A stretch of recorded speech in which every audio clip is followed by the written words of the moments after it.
어제 말씀처럼 우리를 높이기도 하시고 낮추기도 하시며 가난하게도 하시고 부하게도 하시고 존귀하게 만드시기도 하시고 비천하게 만드시기도 하는 그 절대주권자 하나님의 은혜가, 은혜의 강물이 여러분의 심령과 여러분의 가정에, 우리 교회에 충만하기를 소원합니다.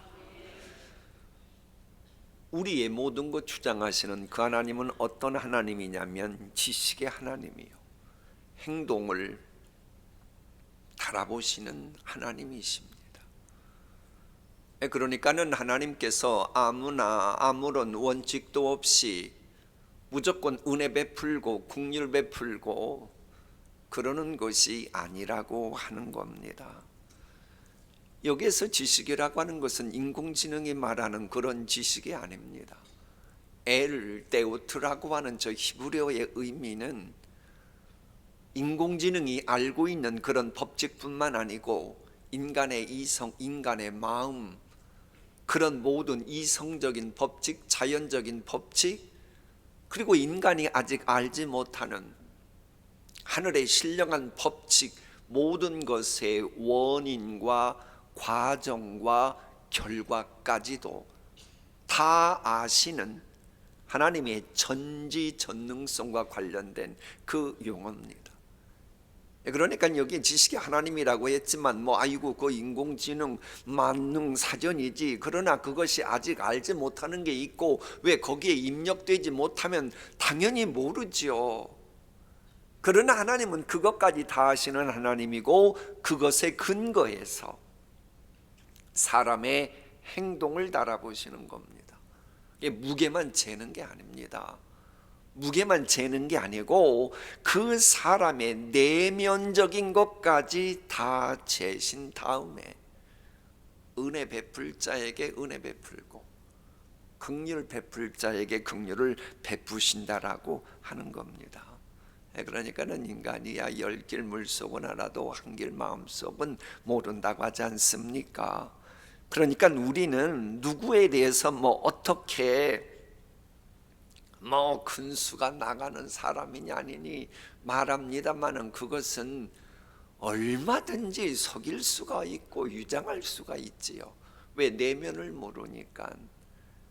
그러나 하나님은 심판대 앞에 섰을 때 우리의 모든 것을 계산하실 때 전혀 토 달 수 없도록 너의 그 행동은 그런 마음속에서 이루어졌지 하면서 셈을 하시기에 모든 것이 완벽하다라고 하는 겁니다. 오늘 우리가 이 말씀의 장막 세우기 위해서 읽어야 될 이 사무엘상 말씀에 보면 엘리 제사장이 나와요. 사실 엘리 제사장은 당시 주변 사람들 보기에는 인격적으로 흠이 없었고 처세에 문제가 없었던 그런 지도자였습니다마는 하나님의 책망은 무시무시했습니다. 왜? 하나님은 그의 마음과 그의 현재의 언행 심사의 결과까지 내다보니 이건 아닌 거예요. 그래서 엄청난 책망을 하시면서 오늘의 말씀 주신 거예요. 그러니까는 오늘 우리 목사님께서 봉독한 그 말씀은 그저 읽으면 안 되고 지식의 하나님, 행동을 달아보시는 하나님이 이렇게 말씀하시고 그럼에도 불구하고 더 이상 행동 달아보니 근수가 떨어지니 이제는 달리 계획을 삼으시겠다, 이런 내용임을 잊지 말아야 됩니다. 진실로 하나님은 행동을 달아보시고 흥왕케 하실지 꺾어 버리실지를 결정하십니다. 우리가 어제 상고했던 한나의 기도를 보면 여러분, 한나는 그저 기분 좋은 말만 하는 아주머니가 아닙니다. 그저 듣기 좋은 말만 하는 그런 아낙네가 아닙니다. 한나는 하나님 앞에서 근수가 나가는 무게가 있는 말을 하는 그런 여인이었습니다. 그래 그 한나의 기도를 보면 이런 대목이 나와요. 하나님께서는 꺾으시고 여호와 대적하는 자는 산산이 깨트리시는 하나님이라고 무시무시한 저 고백도 함께 나오는 거예요. 여러분, 하나님은 그저 무조건 이렇게 세우시고 그러시는 분이 아니라고 한나는 깨달았던 겁니다. 그러면 누굴 꺾습니까? 그 말씀 보면 용사의 활을 꺾는다라고 되어 있어요. 용사의 활이란 말은 뭐예요? 용사, 내 힘, 내 지식의 힘, 내 인력, 내 재력, 그렇게 힘을 자랑하는 용사의 활을 꺾어버리신다는 겁니다. 잊지 마십시오. 오늘 하나님 앞에 나아가 기도할 때 우리 기도하러 왔잖아요. 여러분의 지식, 여러분의 가능성, 그거 믿고 나가면 하나님이 꺾어버리십니다. 기도응답 받을 생각 아예 하지 마십시오. 하나님은 용사의 활을 꺾어버리시고, 그러면서 전능자 하나님의 절대 주권을 믿지 못하고 내가 좀 뭔가 좀 할 수 있겠지라고 생각하는 하나님을 만홀히 여기고 하나님을 대적하는 자는 또 산산이 깨트려 버리신다라고 되어 있어요. 근데 여러분, 이제 우리나라 성경은 4절에는 꺾으신다, 그리고 10절에는 산산이 깨트리신다라고 되어 있지만은 히브리어는 똑같이 하타트라고 하는 똑같은 단어입니다. 그래서 여러분 갖고 계신 혹시 NIV 성경을 보십시오. 4절도 브로큰이고 10절도 브로큰이고 똑같이 같은 내용입니다. 어떤 번역을 택하건 분명한 것은 하나님을 대적하면, 하나님을 만홀히 여기면, 하나님의 절대 주권을 인정하지 않으면 하나님이 꺾으시고 산산이 깨트리시는 겁니다. 힘으로 이길 수 없는 하나님을 만홀히 여기고 우습게 여긴다. 아니, 그리고도 꺾이지 않고 깨트림 당하지 않을 사람이 누가 있겠습니까? 권력이건 물질이건 인기건 지식이건 그 무엇이건 그 누구건 하나님을 만홀히 여기고 대적하면 하나님이 가만두시지 않습니다. 그래 자기의 힘과 활의 힘만 믿고 기도하지 않다가 꺾이는 용사가 나오지 않기를 소원합니다. 여러분의 자녀 잘 키우십시오. 하나님이 원하시는 대로 능력 있는 사람 키우십시오. 뭐 지력도 재력도 권력도 하나님이 필요하시면 키우십시오. 그러나 그건 하나님이 주신 은총으로 활용할 것이지, 그거 믿고 의지하던 용사처럼 되다가 꺾임당하는 그런 일이 없게 해달라고 조상 되신 여러분들이 미리 기도를 해야 합니다. 혹이라도 하나님의 말씀을 대적하다가 산산이 깨져버리는 미련하고 불행한 사람이 되지 않는 여러분 한 분 한 분 자자손손 되기를 축복합니다.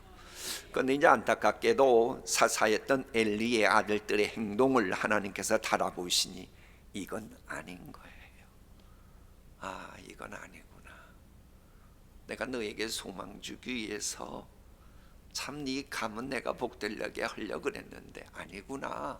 그래서 주시는 말씀이 오늘 주신 말씀이에요. 함께 읽어볼까요? 그러므로 이스라엘의 하나님 나 여호와가 말하노라. 내가 전에 내 집과 내 조상의 집이 내 앞에 영원히 행하리라 하였으나 이제 나 여호와가 말하노니 결단코 그렇게 하지 아니하리라. 나를 존중히 여기는 자를 내가 존중히 여기고 나를 멸시하는 자를 내가 경멸하리라. 그럼 이제 이 말씀을 듣고 엘리 가문은 어떻게 했겠어요? 다윗처럼 빨리 죄를 무릅쓰고 회개했었어야죠. 그러면 이 재앙의 엘리 가문에 내리지 않습니다.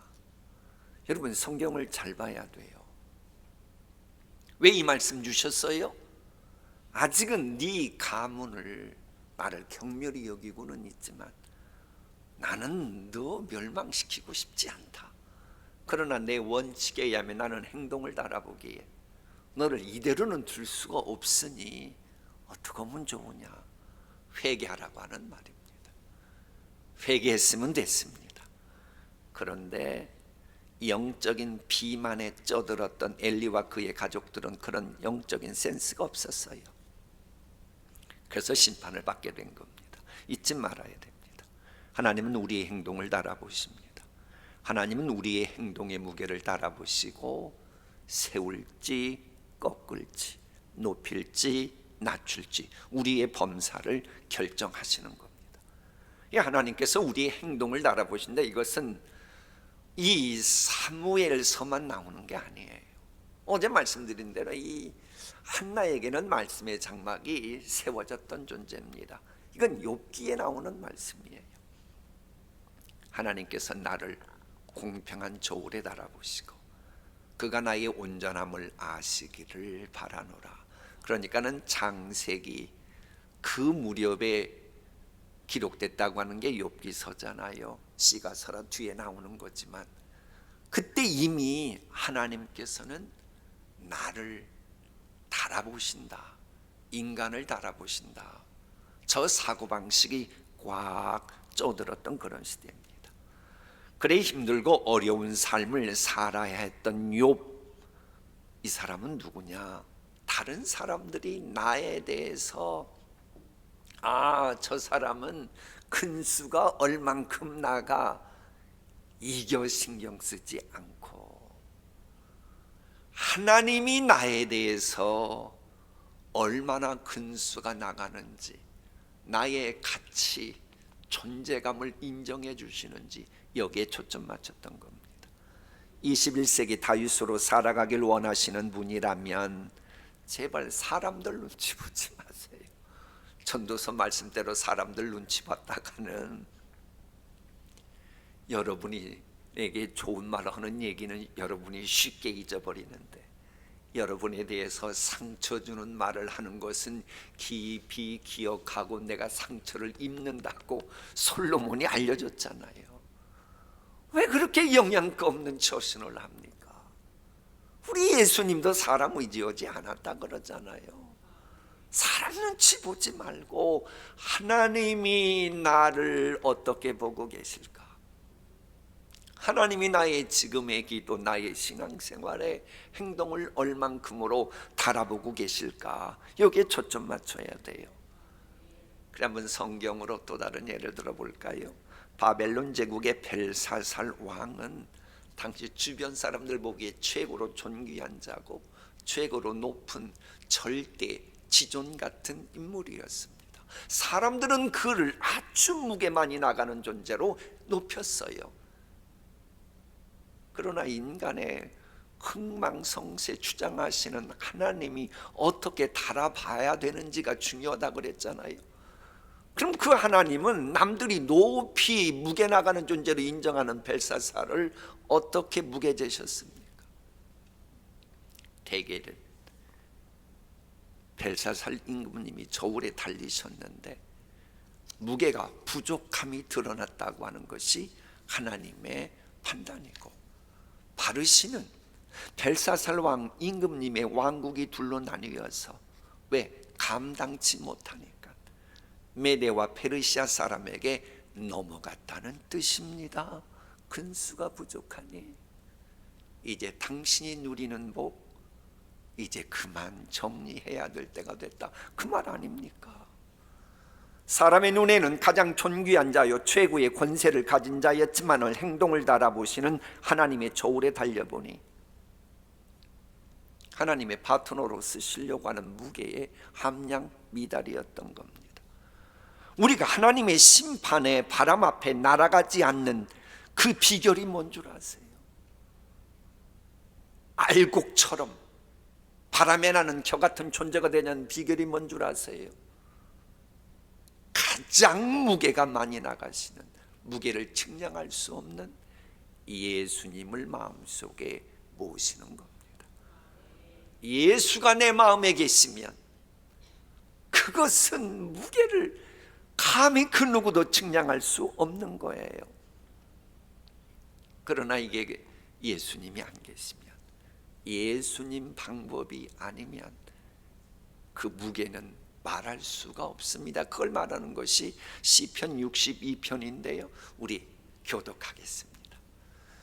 신분이 낮은 사람도 입김에 지나지 아니하고 신분이 높은 사람도 속임수에 지나지 않다. 그러니까 뭐 신분 높다고 대단한 줄 아는데 하나님 보시기에는 너 그거 속는 거야 그러신다는 거예요. 왜? 그들을 모두 다 저울에 올려놓아도 입김보다 가벼울 것이다.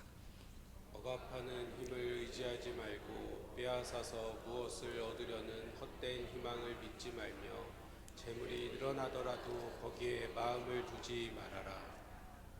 다 같이 주님께서는 각 사람에게 그가 행한 대로 갚아 주십니다.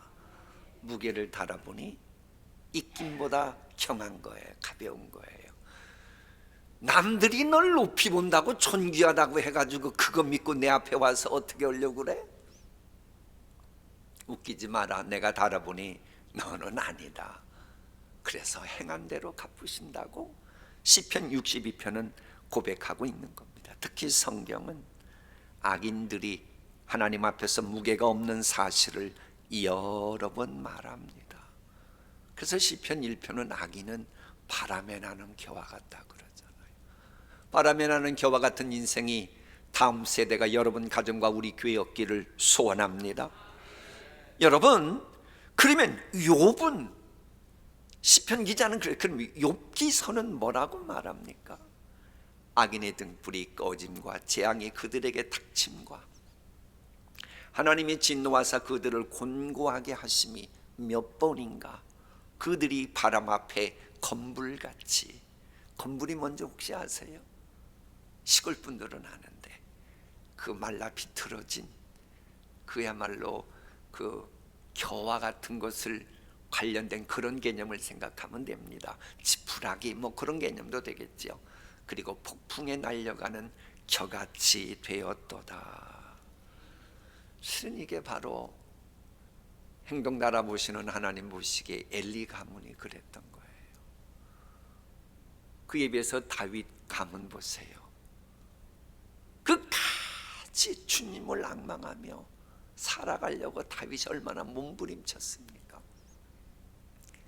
그래서 다윗 가문은 세월이 흐를수록 든든해지는 그런 복된 인생이 되었고, 엘리 가문은 결국은 건불같이 폭풍에 날려가는 겨 같은 가문이 된 거예요.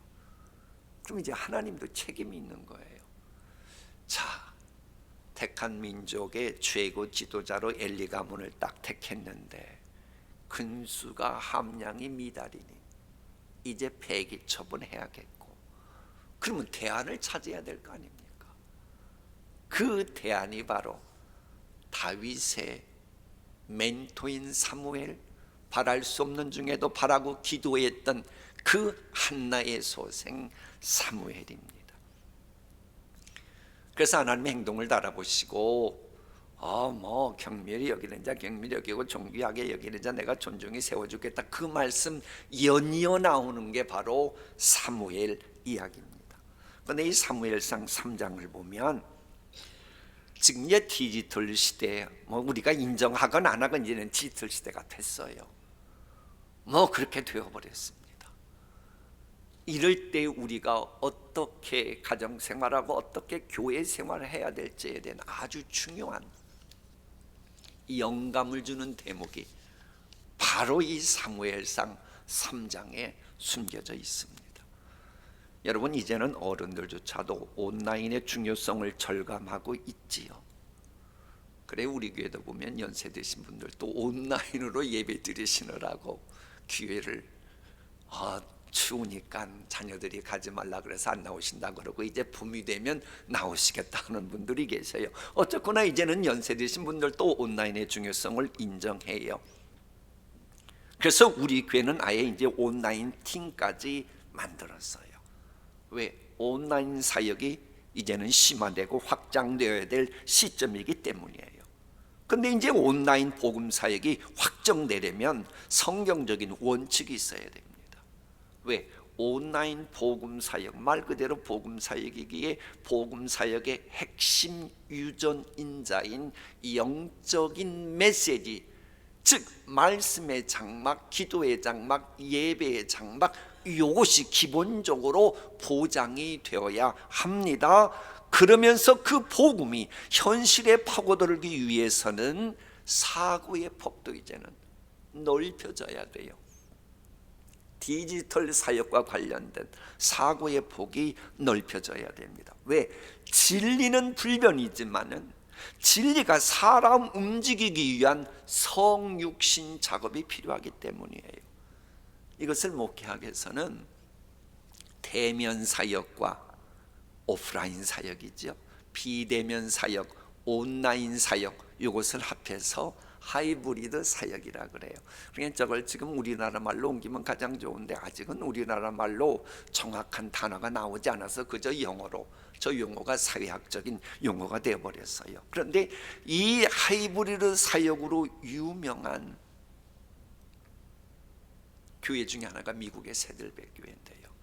그 교회는 아예 온라인 교구가 있습니다.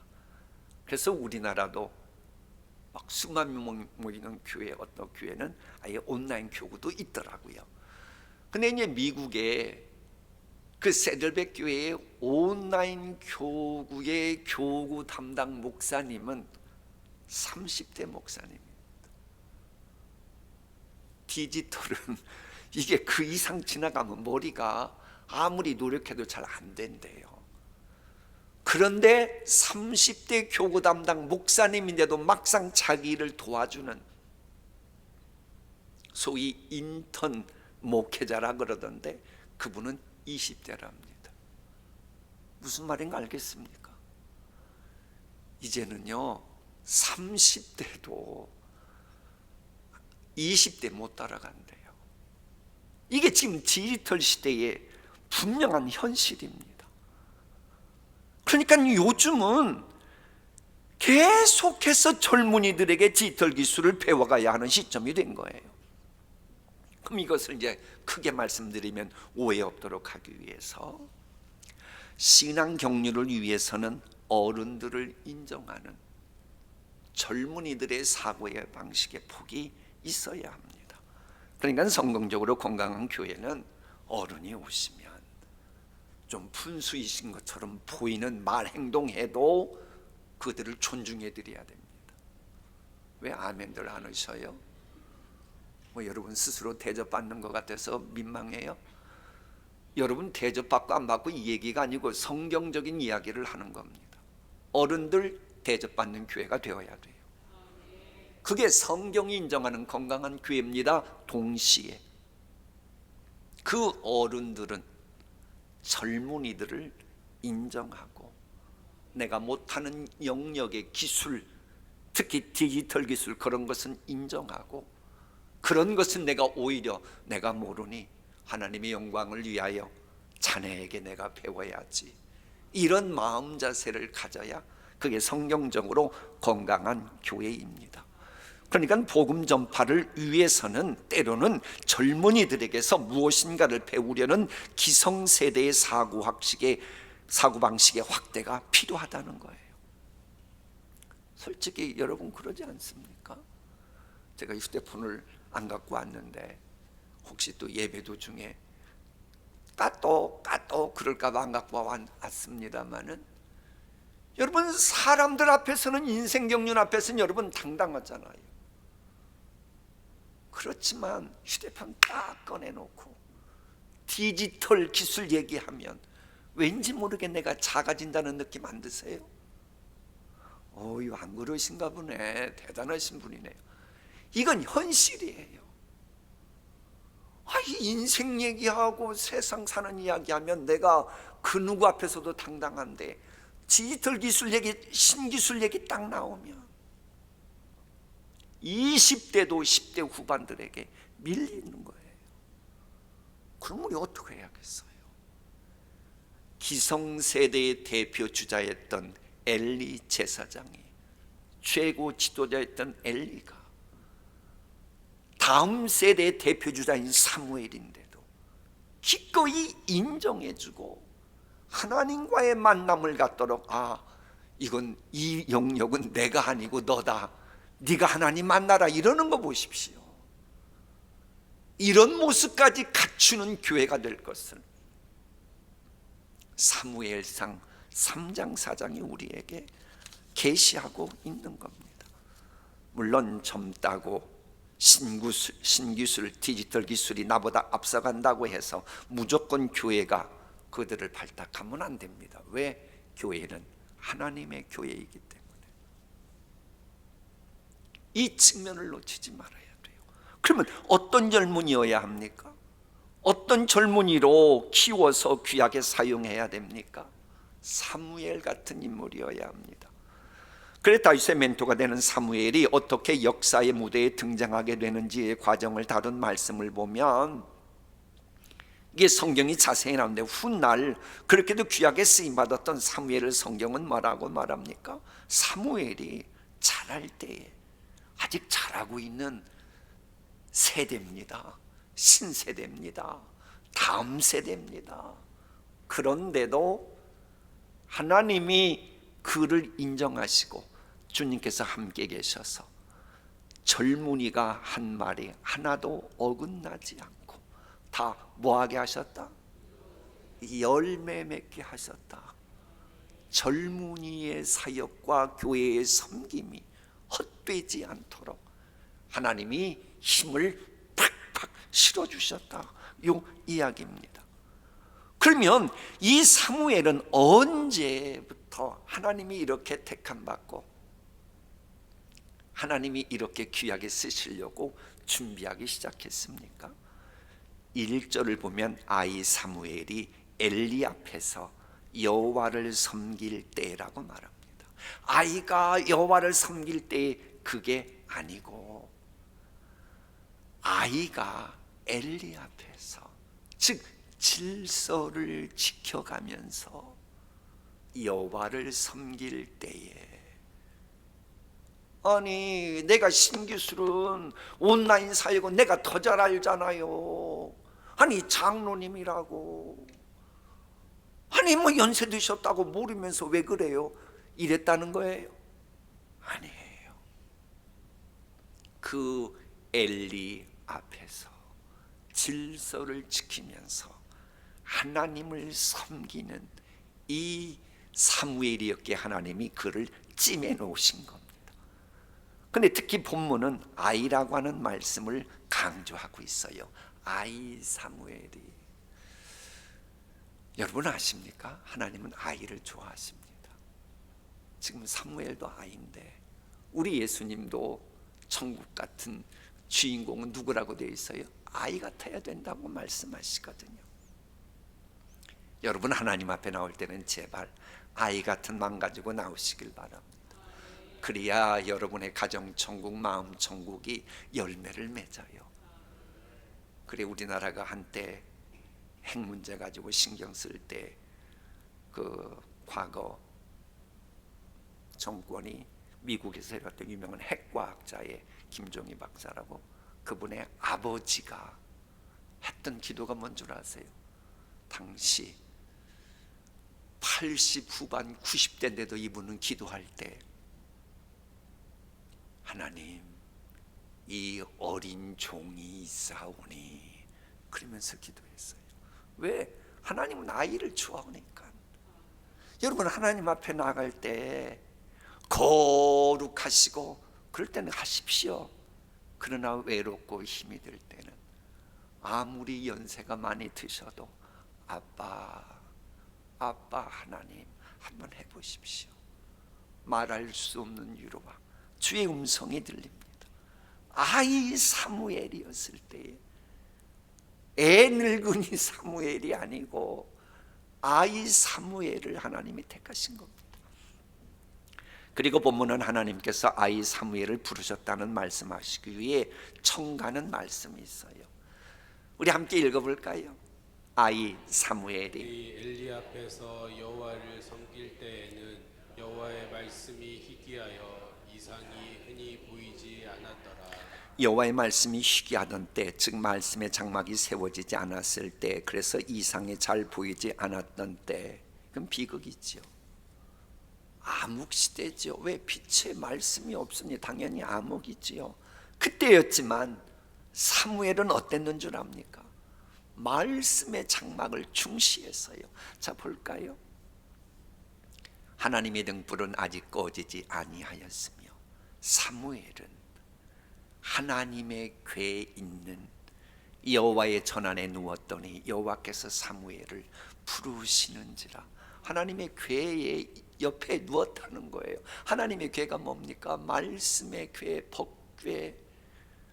말씀이 살아 움직이는 그 궤, 그것을 그렇게도 가까이 했던 사무엘이었기에 하나님이 그를 들어 쓰시기 시작한 겁니다. 그래 어느 날 말씀의 장막을 가까이 하는 거기서 누워 자는 사무엘을 보고 조용한 밤, 고요한 밤, 역사 주관자가 사무엘을 찾아간 겁니다. 아이 사무엘이지만 역사 흥망성쇠 주관하시는 그 하나님이 찾아가신 거예요. 왜? 말씀의 장막이 세워진 존재이니 뭔가 이루시기 위해서, 새로운 역사를 이루시기 위해서, 뭔가 하나님 모습이 꼭 필요한 역사의 페이지를 펼쳐가기 위해서 먼저 다가가신 겁니다. 이런 은혜가 우리 모두에게 임하기를 소원합니다. 그런데요, 하나님이 주시는 메시지는 똑같아요. 자, 한번 성경을 볼까요? 여호와께서 사무엘을 부르시는지라. 6절 다시 사무엘을 부르시는지라. 8절 세 번째 사무엘을 부르시는지라. 10절 여호와께서 임하여 서서 전과 같이 사무엘아 사무엘아 부르시는지라. 똑같은 메시지, 계속 주는 메시지가 있어요.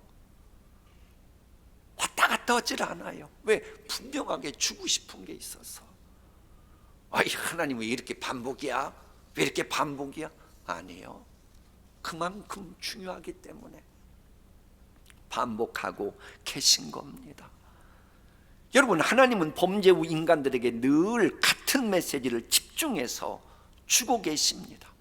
창세기가 등장하는 원시 시대이건 인공지능이 등장하는 4차 혁명 시대인 지금이건 앞으로 7차 산업혁명 시대가 도래하건 여전히 하나님은 역사 흥망성의 주관자 하나님은 똑같은 메시지를 주십니다. 그 계시 내용이 누구예요? 예수 그리스도, 예수십니다. 그래서 다윗이 족보상으로 후손임에도 주님이라고 호칭했던 바로 그 예수님이십니다. 그래서 우리가 예수님 안에서 주님의 음성을 제대로 듣게만 된다면 다윗이 누렸던 그런 은혜 우리도 누릴 수 있는 거예요. 마무리할까요? 말씀의 장막이 세워지지 않았던 엘리 가문은 하나님의 눈밖에 났고, 말씀의 장막이 세워졌던 사무엘은 하나님 마음에 합한 자가 됩니다. 그랬기에 사람의 마음을 주장하시는 하나님께서 어떡하냐? 엘리조차도 너 사무엘 챙겨 이렇게 마음을 감화감동시키십니다. 말씀의 장막이 세워지면 생각지도 않았던 그 누군가를 통해서 반드시 챙겨주시고 인도하시고, 그래서 귀하게 사무엘이 쓰임받고 사무엘이 귀하게 쓰임받으면서 새로운 이스라엘의 역사가 전개되기 시작했고 하나님께서 영광 받으셨습니다. 이런 사무엘을 향한 하나님의 배려가 여러분의 가정과 우리 교회에도 임하기를 소원합니다. 그래서 사무엘의 허락하신 이런 비전과 같은 말씀들이 여러분의 자손에게도 그대로 임해서 여러분의 자녀들이 기도하면서 하나님 앞에 간구하는 것들이 그대로 이루어지도록 하나님이 복 주실 줄 믿습니다. 오늘의 말씀 다 함께 읽고 마치겠습니다. 이제는 내가 나를 존중하는 사람들만 존중하고 나를 경멸하는 자들은 수치를 당하게 할 것이다. 나 주의 말이다. 사무엘이 자랄 때에 주님께서 그와 함께 계셔서 한 말이 하나도 어긋나지 않고 다 이루어지게 하셨다. 아멘.